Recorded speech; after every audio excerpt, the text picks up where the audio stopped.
నమస్తే అండి. సో, ఈ వీడియోలో మనం డిస్కస్ చేయేది 2 స్టాక్స్ గురించి. ఏవైతే ఇప్పుడు కరెక్ట్‌గా ఈ టైంలో బూమింగ్ సెక్టర్స్‌కి వాళ్ళ ప్రొడక్ట్స్‌ని గాని, వాళ్ళ సపోర్ట్‌ని గాని ఇస్తే ఇంకా ఏవైతే మేజర్ కేపెక్స్ చేస్తుందో ఫ్యూచర్ గ్రోత్ పరంగా. సో, ఫస్ట్ మనం డిస్కస్ చేయబోయే కంపెనీ వారి ఎనర్జీస్. ఒక న్యూస్ ఉంది దాని రిలేటెడ్‌గా, వారి రిలేటెడ్‌గా. సో, ఇది వాళ్ళు డిస్క్లోజ్ చేసింది ఏంటంటే, సో ఆంధ్రాలో మన స్టేట్ లో చాలా పెద్ద ఇన్వెస్ట్మెంట్ చేస్తున్నారు, క్యాపెక్స్ చేస్తున్నారు. దేని రిలేటెడ్ అంటే lithium ion cell manufacturing, packaging, ఇంకా బిఎస్ స్టోరేజ్ సిస్టమ్ గురించి కూడా, battery energy storage system. So cell manufacturing, stocks, దాని తాలూకు స్టాక్స్ ప్రిపేర్ చేయడం, అంటే మాడ్యూల్స్ లా ప్రిపేర్ చేస్తారు కదా, అది చేసి మళ్ళీ బిఈఎస్ కింద కూడా చేస్తారు. సో దీని రిలేటెడ్ గా నేను లాస్ట్ ఒక వీడియో పెట్టాను, దాంట్లో పేజ్ డిజిటెక్ గురించి డిస్కస్ చేశాను అనమాట. సో ఆ పేజ్ డిజిటెక్ కంపెనీ ఏం చేస్తుందంటే, ఈ సెల్స్ ఉన్నాయి కదా, ఏవైతే ఇప్పుడు వారి మ్యానుఫ్యాక్చర్ చేయబోతుందో ఫ్యూచర్ లో, ఆ సెల్స్ ని చైనా నుంచి ఇంపోర్ట్ చేసుకుని ఇండియాలో స్టాక్స్ మాడ్యూల్స్ కింద కన్వర్ట్ చేసి, ఆ తర్వాత బిఈఎస్ఎస్ కింద చేసి ఇండియాలో ఉన్న వేరే వేరే కంపెనీలకి అది ప్రొడక్ట్స్ ని డెలివర్ చేస్తుంది అనమాట. సో వారి ఏంటంటే ఆ సెల్స్ కూడా చైనా మీద గట్టా వాటి మీద డిపెండ్ అవ్వకుండా ఇండియాలోనే మ్యానుఫ్యాక్చర్ చేస్తే, సో ఇప్పుడు సెల్ మ్యానుఫ్యాక్చరింగ్ లేదా మాడ్యూల్స్ లో కన్వర్ట్ చేయడం, బిఎస్ఎస్, ఇవన్నిట్లో కూడా ఎక్కువ మార్జిన్ ఉండేది సెల్ మ్యానుఫ్యాక్చరింగ్ లోనే. సో ఇప్పుడు సెల్ మ్యానుఫ్యాక్చరింగ్ లో మన ఇండియాలో ఇప్పుడు ఎక్సైడ్ చేస్తుంది అమరాజా. సో ఆ వీడియోలో అది కూడా డిస్కస్ చేసాం. కానీ ఆ రెండు కూడా 2027 ఎండ్, ఇంకోటి 2030 కల్లా కంప్లీట్ అయ్యి ప్రొడక్షన్ స్టార్ట్ చేసే స్టేజ్ లో చూపిస్తుంది. కానీ మనకి వారి ఎనర్జీస్ ఏం చెప్తుందంటే, by the end of 2027, so ఇక్కడ మనకి ఒక న్యూస్ ఉంది. సో జూలై 2027 కల్లా ఇది ఆపరేషనల్ అవుద్ది. అక్కడ నుంచి వీళ్ళు ప్రొడక్ట్స్ ని సెల్ చేయడం స్టార్ట్ చేయొచ్చు. సో ఏంటంటే వీళ్ళు బ్యాటరీ సెల్స్ అయినా సెల్ చేయొచ్చు, బ్యాటరీ ప్యాక్ అయినా సెల్ చేయొచ్చు. సో బిఎస్ టోటల్ గా బిఎస్ఎస్ కూడా చేసుకోవచ్చు. సో ఇది ఒక ఏంటంటే మల్టీ వర్టికల్ సిస్టమ్ కింద తయారు చేస్తున్నారు అనమాట. సో దీనివల్ల ఏంటంటే ఇలా మార్జిన్స్ చాలా ఇంప్రూవ్ అవుతాయి. సో ఇప్పుడు చార్ట్ మనం చూద్దాం, చార్ట్ ఎలా ఉందో వారిది.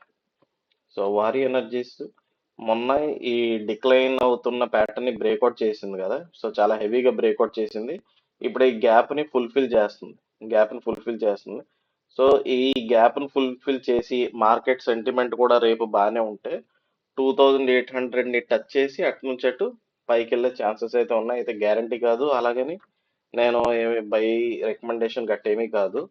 సో నెక్స్ట్ కావాలంటే మళ్ళీ ఈ లెవెల్ వరకు అయినా రావచ్చు, 2630. సో ఇది మామూలుగా మన లెవెల్స్ ఇవి. కానీ ఈ లెవెల్ చెప్పాడు కదా అని చెప్పి సెంటర్ అవ్వడం కాదు, జస్ట్ నా అబ్జర్వేషన్. సో ఏంటంటే ఒక పాజిటివ్ న్యూస్ ఉంది, అలాగే ఇది ఫ్యూచర్ గ్రోత్ పరంగా చాలా యూస్ఫుల్. ఇంకోటి చార్ట్ ప్యాటర్న్ లో ఏంటంటే ఇంకా రేపు కొంచెం నెగిటివ్ గా డౌన్ లో ఓపెన్ అయ్యి పైకి వెళ్ళే ఛాన్సెస్ ఉన్నాయి. సో ఆ విధంగా చూసుకోవచ్చు ఇది. సో ఎప్పుడైతే రివర్సల్ లాగా చూపిస్తుందో, మంచిగా బై వాల్యూమ్ వస్తుందో, అప్పుడు మనకి ఇది ఎంటర్ అయ్యే ఆపర్చునిటీ అన్నమాట. సో నెక్స్ట్ ఇంకొక స్టాక్ గురించి డిస్కస్ చేస్తే ఏంటంటే, ఆ స్టాక్ మనకి ఎనర్జీ సెక్టర్ లో ఉంది. సో ట్రాన్స్ఫార్మర్స్ ఎనర్జీ సెక్టర్ లో ఉంది, డేటా సెంటర్ ఇన్ఫ్రాస్ట్రక్చర్ లో ఉంది. సో మీకు కొన్ని రోజులుగా మీరు చూసుంటారు కదా, నెట్వర్క్ కానీ, ఈ కానీ, ఇవి చాలా బాగా రైజ్ అయ్యాయి. అరౌండ్ 20% అలా రైజ్ అయ్యాయి కదా. సో ఆ ఇన్ఫ్రాస్ట్రక్చర్ డెవలప్మెంట్ లో హెల్ప్ చేసే ఒక స్టాక్ ఉంది. ఇంకా సెమీ కండక్టర్ లో కూడా ఉంది. సో ఒక్క స్టాక్ ఇవన్నీ ఏరియాస్ ని కవర్ చేస్తాయి. ఏది సెమీ కండక్టర్, ట్రాన్స్ఫార్మర్స్, దాంతోపాటు డేటా సెంటర్ ఇన్ఫ్రాస్ట్రక్చర్. సో ఆ స్టాక్ ఏంటంటే మనకి సిజీ పవర్. సో ఈ సిజీ పవర్ కంపెనీ అన్నమాట. సో ఈ కంపెనీ తాలూకా ఒక డేటా ఏమొచ్చిందంటే, ఈ కంపెనీకి రీసెంట్ గా యుఎస్ నుంచి ఒక ఆర్డర్ వచ్చింది డేటా సెంటర్ ప్రాజెక్ట్ కంప్లీట్ చేయడానికి, వాళ్ళకి కావాల్సిన ట్రాన్స్ఫార్మర్స్ ఎనర్జీ నీడ్స్ ని ఫుల్ఫిల్ చేయడానికి. సో ఆ దానికి అరౌండ్ 900 crores ఆర్డర్ వచ్చింది. ఇది one of the biggest order అన్నమాట ఈ కంపెనీకి ఇప్పుడు వరకు వచ్చింది ఈ వర్టికల్లో, డేటా సెంటర్ వర్టికల్లో.